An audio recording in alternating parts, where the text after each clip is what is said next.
ഈ ഒരു കാഴ്ച നേരിട്ട് കാണുമ്പോൾ കിട്ടുന്ന ആ ഒരു ഭംഗി ഈ വീഡിയോയിലൂടെ കാണിക്കാൻ പറ്റുമെന്ന് എനിക്കറിയില്ല. ഇത് വേറെ എവിടെയല്ല, നമ്മുടെ കണ്ണൂർ പെരളശ്ശേരി അമ്പലത്തിലാണ്. ക്ഷേത്രത്തിലെത്തുന്നവരുടെ എല്ലാവരുടെയും ശ്രദ്ധ പിടിക്കുന്ന രീതിയിലാണ് ഇവിടെ ക്ഷേത്രക്കുളം. എൻ്റെയും ശ്രദ്ധ അങ്ങോട്ട് തന്നെയാണ് പോയത്. ഏകദേശം 1500 വർഷമെങ്കിലും ഇതിന് പഴക്കം കാണും. കൂടാതെ തന്നെ നമ്മുടെ രാജ്യത്തെ 75 ജല പൈതൃക പട്ടികയിലും ഇടം നേടിയിട്ടുണ്ട് ഇവിടം. ഇത്രയും മീനുകൾ ഒരുമിച്ച് വന്ന് നിൽക്കുന്ന കാണാൻ തന്നെ ഒരു പ്രത്യേക ഭംഗിയാണ്. കുറേ നേരം അതും ആസ്വദിച്ചിരുന്നു. പിന്നെ കുറച്ച് അരിമണിയൊക്കെ അവർക്കൊക്കെ ഇട്ടുകൊടുത്ത് അവരതൊക്കെ കഴിക്കുന്നത് കണ്ട് കുറച്ച് നേരം അവിടെ തന്നെ നിന്നു. വലിയ തിരക്കുള്ള ദിവസമൊന്നുമല്ലായിരുന്നു, അതുകൊണ്ട് വഴിപാട് കഴിക്കാൻ എളുപ്പമായി. ശീവേലി നടന്നുകൊണ്ടിരിക്കുന്ന സമയമായിരുന്നു അതുകൊണ്ട് അതും കാണാൻ പറ്റി. അത് കഴിഞ്ഞ് ക്ഷേത്രം പ്രദക്ഷിണം വയ്ക്കാനായി നടന്നു. ഈ ആൽമരത്തിനൊരു പ്രത്യേകതയുണ്ട്.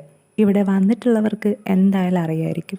ഇവിടെ ചെറിയൊരു വിശ്വാസത്തോടു കൂടി ആൾക്കാർ ഈ ആലിൽ നിന്നും വീഴുന്ന ഇലകളെടുത്ത് ആ ഇലയിൽ നമ്മൾ പ്രാർത്ഥിച്ചുകൊണ്ട് നമ്മുടെ മനസ്സിൽ എന്തെങ്കിലും ഒന്ന് ആഗ്രഹിച്ചതിന് ശേഷം അതിലോട്ടൊരു കല്ലെടുത്ത് വെച്ചിട്ട് പോകും.